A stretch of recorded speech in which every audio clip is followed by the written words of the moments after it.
Hello everyone, we are going to start with another lecture of management accounting. अच्छा, इस lecture में mainly हम budgeting के ऊपर डिस्कशन करें क्योंकि बजटिंग के ऊपर डिस्कशन अनफॉर्चुनेटली हमारा हो नहीं पाया था because of some technical reasons.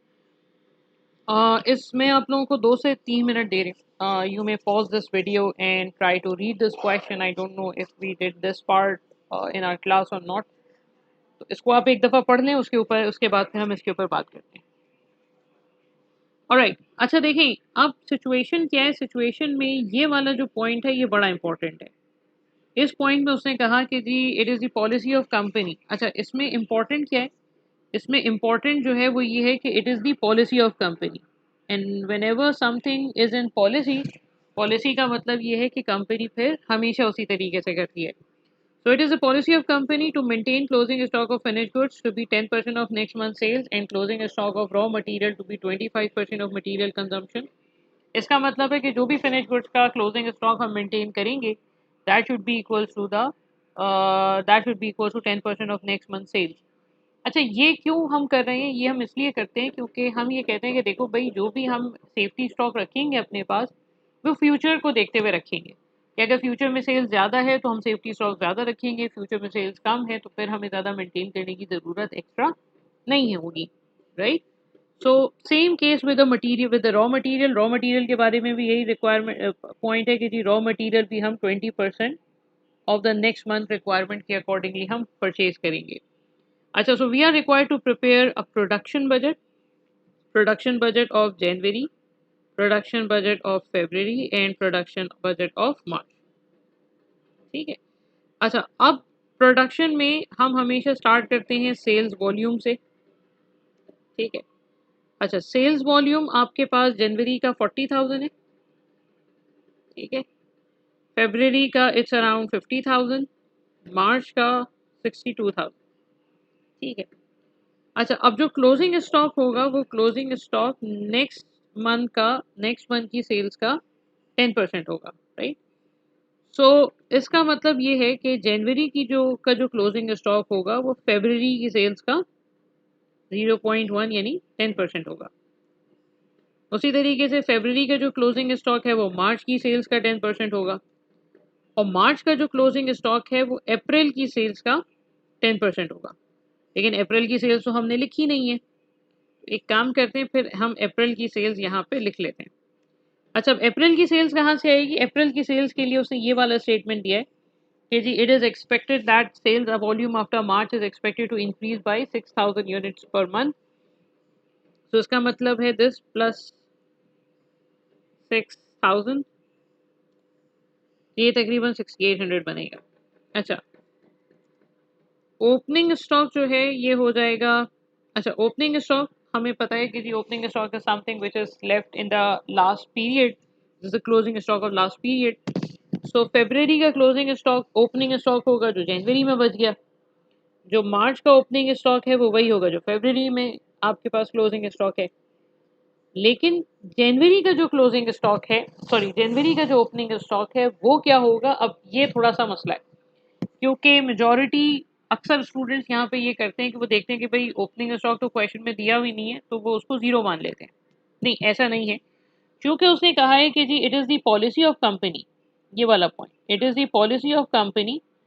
ये अगर तो कंपनी की पॉलिसी है तो इसका मतलब कंपनी हमेशा ऐसा करती है कि वो अगले साल की सेल्स का 10% इसी साल में बना लेती है। जैसे 6,800 का हमने 10% यहाँ बनाया, ये अप्रैल का ओपनिंग होगा। मार्च की सेल्स का 10% हमने एक महीना पहले बनाया, वो मार्च का ओपनिंग है। फेब्रवरी की सेल्स का 10% हमने पहले बनाया, वो फेब्रवरी का ओपनिंग स्टॉक है। उसी तरीके से जनवरी की सेल्स का भी 10% हमने दिसंबर में बना लिया होगा जो कि जनवरी का ओपनिंग स्टॉक होगा। तो जनवरी का ओपनिंग स्टॉक जो है दैट विल बी 10% ऑफ 40,000।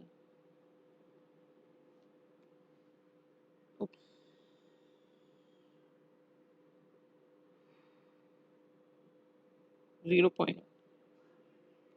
ठीक है। अच्छा, अब हम कैलकुलेट कर लेंगे प्रोडक्शन क्वांटिटी। प्रोडक्शन क्वांटिटी हो जाएगा sales plus closing minus opening. ठीक, ये आपकी प्रोडक्शन क्वांटिटी हो गई। अच्छा, अब ये तो फर्स्ट रिक्वायरमेंट हो गई।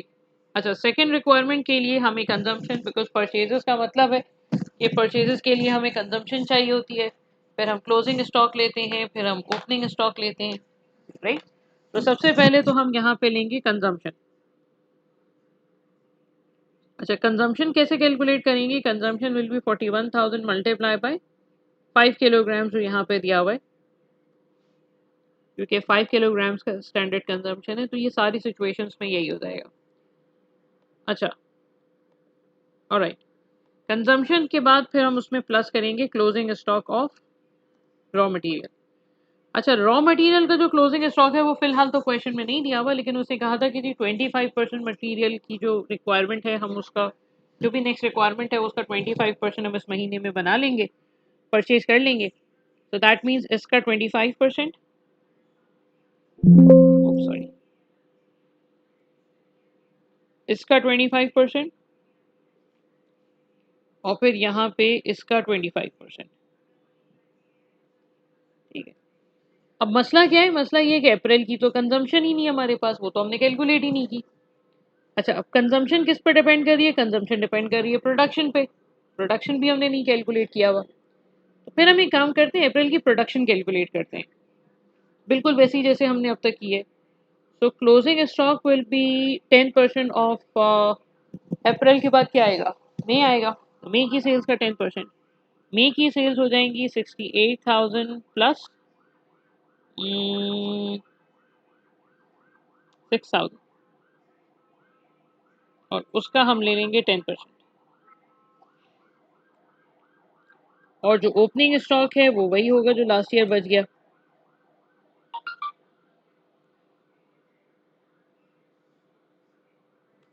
ठीक है। अच्छा, यहाँ पे हम इसको मल्टीप्लाई कर देंगे 5 के साथ। ठीक है, so we got this figure. अच्छा, अब ये जो हमारे पास आ गई, ये आ गई परचेज क्वांटिटी।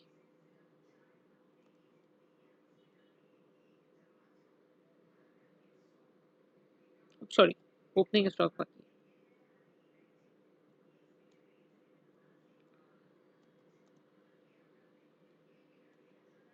अच्छा, opening stock of raw material क्या होगा?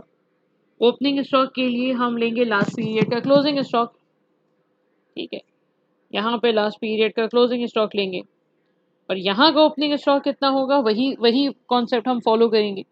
इसका 25% हमने एक महीना पहले परचेज किया जो उसका ओपनिंग स्टॉक है, इसका हमने 25% एक महीना पहले परचेज किया तो वो उसी का ओपनिंग स्टॉक है, इसका हमने 25% एक महीना पहले परचेज किया, ये उसका ओपनिंग स्टॉक है। सिमिलरली इसकी कंजम्पशन का भी 25% हमने एक महीना पहले परचेज कर लिया होगा जो इसका ओपनिंग स्टॉक हो जाएगा। सो 205,000 का ही हम 25% ले लेंगे, right. So this figure plus closing stock minus opening stock is this, और उसके बाद हम उसको ड्रैग कर लेंगे, so we'll get the purchase quantity, right। तो ये बस एक छोटा सा मसला है कि अगर कभी ओपनिंग क्लोजिंग के इस किस्म के प्रॉब्लम्स आते हैं तो इतना कोई बड़ा बड़ा मसला नहीं है, लेकिन बहरहाल इसको इस तरीके से यूजुअली हम डील करते हैं। इसमें बस ख्याल इस बात का रखना होता है कि ओपनिंग स्टॉक अक्सर इस क्वेश्चन में नहीं दिया हुआ होता, तो ओपनिंग स्टॉक को ज़ीरो एज्यूम नहीं करते हम ओपनिंग स्टॉक को एज पर पॉलिसी लेके चलते हैं। ठीक है। अच्छा, अब ये तो हो गया ओपनिंग क्लोजिंग स्टॉक का मसला। अब एक और मसला है जो कि यहाँ पे गिवन है इस क्वेश्चन में, and that is the problem of losses. ठीक है। अब इस क्वेश्चन को मैं 2 मिनट दे रही हूँ, इस क्वेश्चन को ज़रा आप पढ़ लें और उसके बाद फिर हम इस क्वेश्चन के ऊपर बात करेंगे। इस वीडियो को पॉज करके इस क्वेश्चन को पढ़ लें, फिर हम इसके ऊपर बात करते हैं। ऑलराइट। अच्छा देखें, अब कुछ चीज़ों को मैंने वैसे भी हाईलाइट किया हुआ है। देखिए, पहली बात तो ये उसने कहा कि each unit of product A require 4 kilograms net of wastage. Net of wastage का मतलब क्या है? नेट ऑफ वेस्टेज का मतलब ये है कि अगर तो आप कोई भी प्रोडक्ट बना रहे हैं उसमें अगर कुछ लॉसेस हो रहे हैं तो this 4 kg after losses. For example, अगर आप टोमेटो केचप का एक पाउच बना रहे हैं 1 kg का, और आपको पता है कि आप 1 kg नहीं इनपुट करेंगे, आप 1.2 kg इनपुट करेंगे, और उसमें 0.2 kg का लॉस होने के बाद आपको फाइनल आउटपुट में 1 kg मिल जाएगा, तो इसका मतलब यहाँ पे हमें 1 kg का पाउच बनाना है, that is net of wastage. But उस पाउच को बनाने के लिए हमें 1.2 kg चाहिए होंगे, तो 0.2 kg जो है वो आपका बेसिकली वेस्टेज है जो एक्स्ट्रा हम यहाँ पे इनपुट करेंगे। सो यहाँ पे ये जो 4 kg है ये नेट ऑफ वेस्टेज का मतलब लॉसेस के बाद की वैल्यू है। अच्छा, process losses are expected to be 20% of material input, यानी जितना भी हम मटेरियल इनपुट करते हैं उसका 20% तो ज़ाया हो जाता है। अच्छा, फिर उसे प्रोडक्ट ए का ओपनिंग स्टॉक बता दिया कि जी ओपनिंग स्टॉक कितना है, और company wants to maintain closing stock, company wants to increase closing stock by 30%, तो वो भी उसने बता दिया। फिर उसने कहा कि it is expected that 10% of output will be rejected by the QC department. अब ये रिजेक्शन है और आपको पता है कि ये हमेशा होता है, ठीक है, तो हमें इसको भी कंसिडर करना है। फिर उसने आपके पास ओपनिंग स्टॉक बता दिया, opening stock of material x बता दिया उसने, closing stock of material x बता दिया। फिर उसने सेल्स वॉल्यूम बता दिया और उसने आइडल टाइम भी बता दिया कि जी 5 आवर्स का आइडल टाइम है और लेबर के जो प्रोडक्टिव आवर्स हैं वो तकरीबन 2 के इक्विवेलेंट है।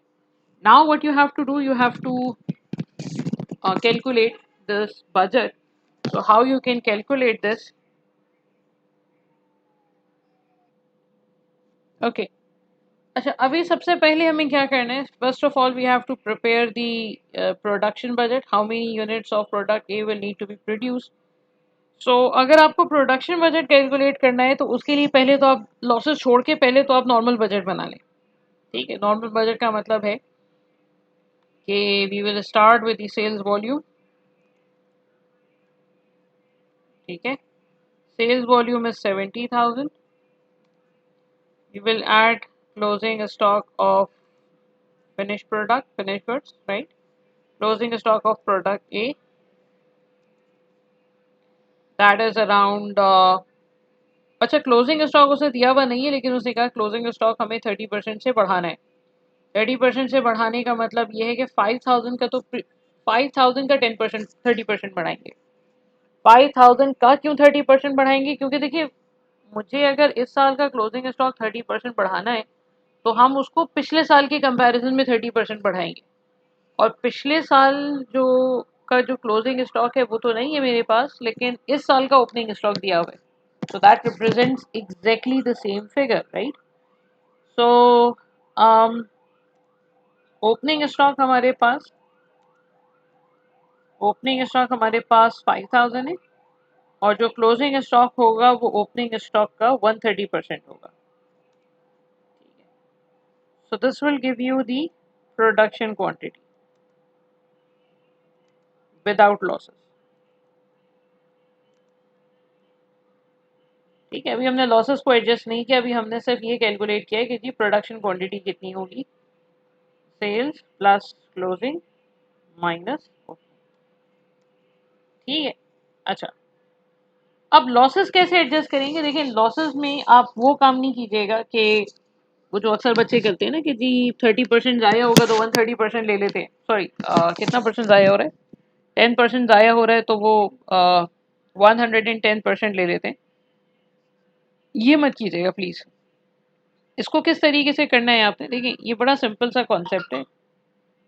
जैसे फॉर एग्जांपल अब मुझे नहीं पता कि इनपुट कितना करना है, ठीक है, X is unknown, let's suppose that to be 100%, उसका 10% जो है वो रिजेक्ट हो जाएगा और मुझे 90% मिलेगा एज एन आउटपुट, ठीक है, एज अ गुड आउटपुट। और जो गुड आउटपुट मुझे चाहिए वो चाहिए 71,500। So how can you get the 100%? See, this 71,500 is 90%, right? So production quantity in this case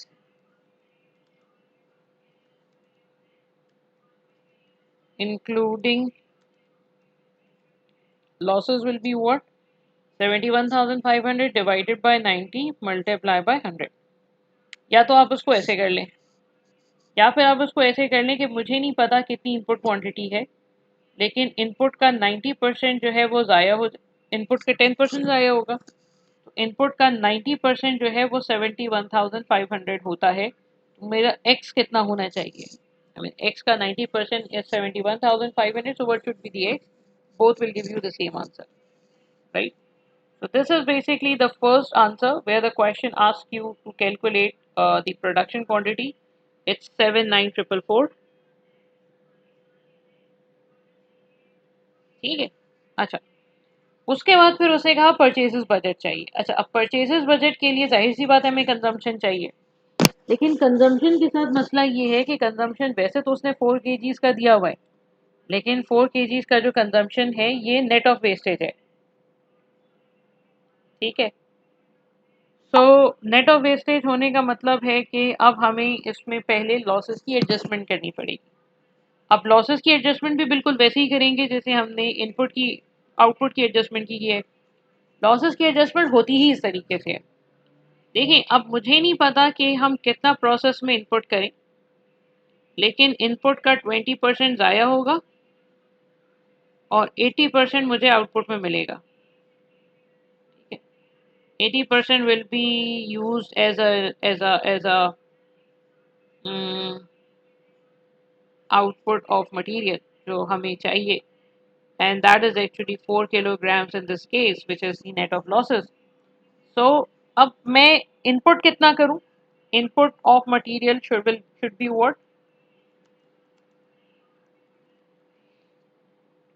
4 kilograms divided by 80% multiplied by 100%. ठीक है, तो इसका मतलब 5 kgs का आपको इनपुट करना है. अच्छा, कंजम्पशन कितना होगा बजटेड?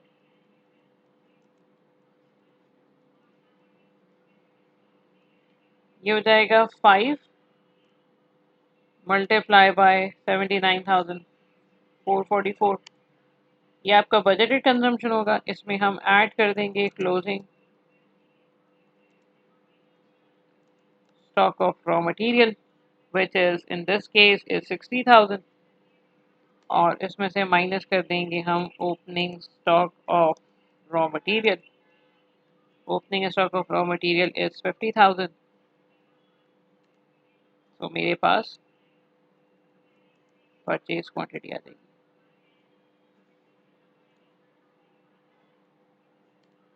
ठीक है.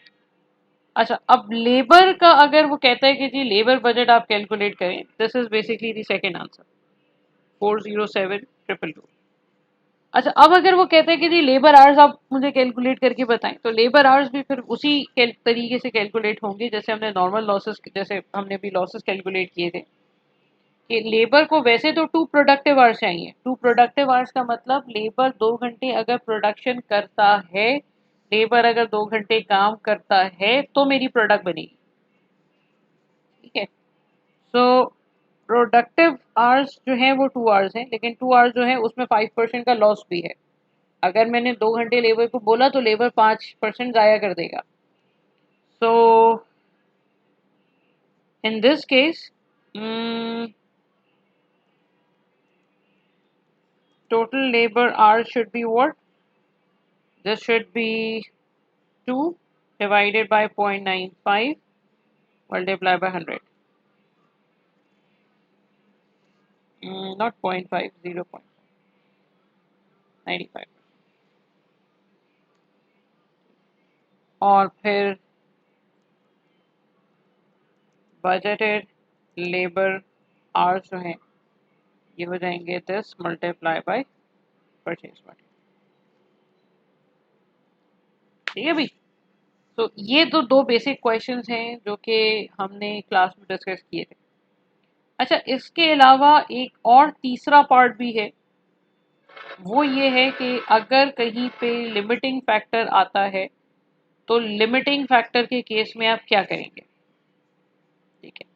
लिमिटिंग फैक्टर का मतलब ये है कि जैसे फॉर एग्जांपल मैं आपको ये कह दूं कि भाई मैक्सिमम लेबर आवर्स जो है मेरे पास वो है तकरीबन लेट्स से 60,000 या 60,000 आवर्स पर मंथ. ठीक है. अच्छा, फिर मैंने आपको ये कहा कि जी देखें स्टैंडर्ड प्रोडक्शन टाइम जो है वो स्टैंडर्ड प्रोडक्शन टाइम एक यूनिट का तकरीबन 5 आवर्स है. ठीक है. अब फिर मैंने आपको कहा कि देखिए जी मसला ये है कि जो डिमांड है हमारी, उस डिमांड का पैटर्न ये है कि जनवरी हो गया, फरवरी हो गया, और जनवरी में 40,000, सॉरी जनवरी में तकरीबन 9,000 यूनिट्स की डिमांड है, फरवरी में तकरीबन 11,000 यूनिट्स की डिमांड है, मार्च में तकरीबन 15,000 यूनिट्स की डिमांड है, और अप्रैल में तकरीबन 20,000 यूनिट्स की डिमांड है। ठीक है, इसको 16,000 कर लीजिए। और मैंने आपको ये भी बता दिया कि देखिए जी, ओपनिंग स्टॉक जो है वो, चले ओपनिंग भी ले लेते हैं, ओपनिंग स्टॉक जो है वो 2,000 यूनिट्स का है। ठीक है, अब मसला क्या है? अब मसला ये है कि मुझे देख के ही समझ में आ रहा है कि मेरे पास कुछ मसला होगा। देखिए, जनवरी में 9 मल्टी, हम मैक्सिमम प्रोडक्शन 12,000 यूनिट्स ही कर सकते हैं। We can not produce more than 12,000 units in a period because we have maximum 60,000 hours available. अब ये मसला जनवरी में नहीं आएगा, मसला फरवरी में नहीं आएगा, मसला आएगा मार्च में और अप्रैल में। तो लॉजिक क्या कहती है? लॉजिक ये कहती है कि अगर तो ये सिचुएशन है तो मेरे लिए बेस्ट क्या ऑप्शन होगा? सोचे जरा। मेरे लिए बेस्ट ऑप्शन तो यही होगा कि मैं जनवरी और फरवरी में प्रोडक्शन कर लूं, और जनवरी और फरवरी में प्रोडक्शन एक्स्ट्रा करके मार्च और अप्रैल में उसको यूटिलाइज कर लूं। ठीक है,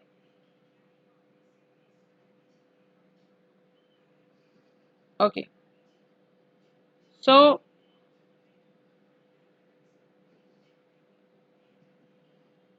एक सेकंड। अच्छा, अब पॉइंट ये है कि अगर जनवरी फरवरी मार्च अप्रैल, अगर मैं सबको अगर मैं एज पर रिक्वायरमेंट चलूँ तो मेरी फरवरी मार्च और अप्रैल की सेल्स में मसला आएगा कि हम प्रोडक्शन नहीं कर पाएंगे, डिमांड बहुत ज़्यादा है।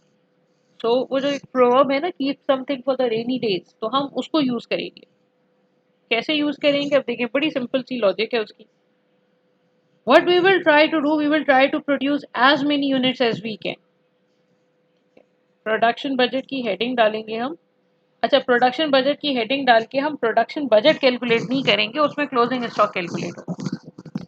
अब प्रोडक्शन बजट कैसे कैलकुलेट करेंगे इसमें? अच्छा, प्रोडक्शन बजट कैलकुलेट नहीं होगा, इसमें हम क्लोजिंग स्टॉक कैलकुलेट करेंगे। कैसे? अब उस पर भी बात कर सकते हैं। देखें, हम यहाँ पे स्टार्ट करेंगे मैक्सिमम प्रोडक्शन, क्योंकि हम बेसिकली ये कोशिश करने चाह रहे हैं कि जितना बना सकें जनवरी फरवरी में हम उतना बना लें, प्रोवाइडेड कि मेरे पास कोई स्टोरेज का मसला नहीं है, या मेरे पास प्रोडक्ट जो है वो ख़राब होने का कोई अगर मुझे डर नहीं है। तो this is basically what we want to do. So how many units we will produce? We will produce 60,000 units, 60,000 hours divided by 5, 12,000 units per period. ठीक है, अच्छा, उसके बाद हमें क्लोजिंग स्टॉक निकालना है। देखिए, एक टी अकाउंट में बना रही हूँ, शायद आप लोग मेरी बात समझें। हम ओपनिंग स्टॉक में प्रोडक्शन ऐड करते हैं और सेल्स माइनस करते हैं तो आता है क्लोजिंग स्टॉक, राइट? मुझे क्लोजिंग स्टॉक चाहिए, तो प्रोडक्शन में हम क्या ऐड करेंगे? ओपनिंग स्टॉक, और लेस करेंगे sales. So will add opening stock. Opening stock is 2,000 units, right? तो मेरे पास अवेलेबिलिटी ऑफ प्रोडक्ट की हो जाएगी 12,000 प्लस 2,000, 14,000। अच्छा, अब मुझे सेल कितना करना है? मेरी जो सेल्स वॉल्यूम जनवरी की है वो है 9,000।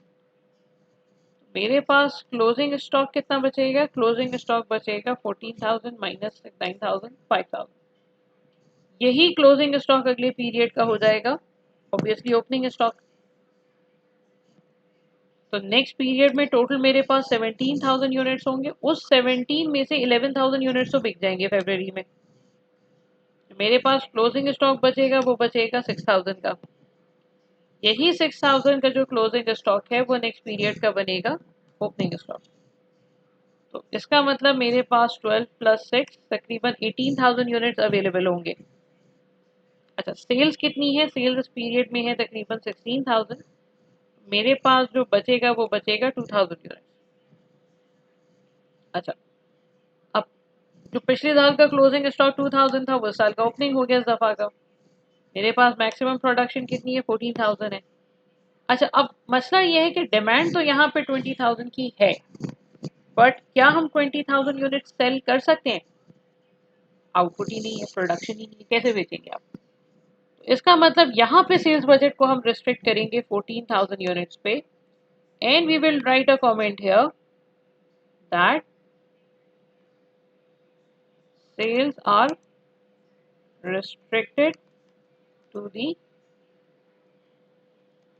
अवेलेबिलिटी ऑफ फिनिश गुड्स, कि भाई जितना फिनिश गुड्स था हमने उतनी की सेल्स रख दी है, इसके अलावा हमारे पास और मजीद सेल्स करने के लिए नहीं होगा, मेरे पास क्लोजिंग स्टॉक कुछ भी नहीं बचेगा। ठीक है, इसका मतलब ये हुआ कि जब मेरे पास मुझे मसला नज़र आ रहा था तो मैंने मैक्सिमम प्रोडक्शन की 4 महीनों में। फिर हमने प्रोडक्शन वैसे नहीं की कि भाई जितनी डिमांड होगी हम उतने यूनिट्स बनाएंगे, ऐसा भी कर सकते हैं हम, लेकिन अगर ऐसा करेंगे तो फिर हम अपनी मार्च और अप्रैल की जो सेल्स हैं उसको कॉम्प्रोमाइज़ कर देंगे। ठीक है।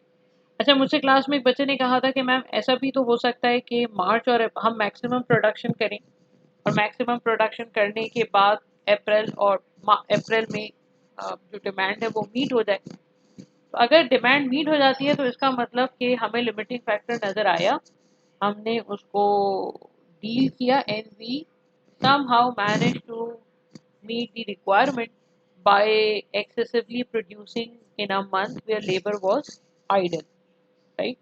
So this is basically a very simple idea how we can deal with the limiting factor. अच्छा, इसके बाद आप लोगों के नोट्स में एक क्वेश्चन दिया हुआ है, रेडबोन कंपनी, रेडबोन पीएलसी, इसको ट्राई कीजिएगा, इसका सोल्यूशन भी आपको उधर मिल जाएगा और इसको ट्राई कीजिएगा, इसमें अगर कोई मसला होता है तो मुझसे पूछ लीजिएगा। ठीक है, टेक केयर, अल्लाह हाफ़िज़।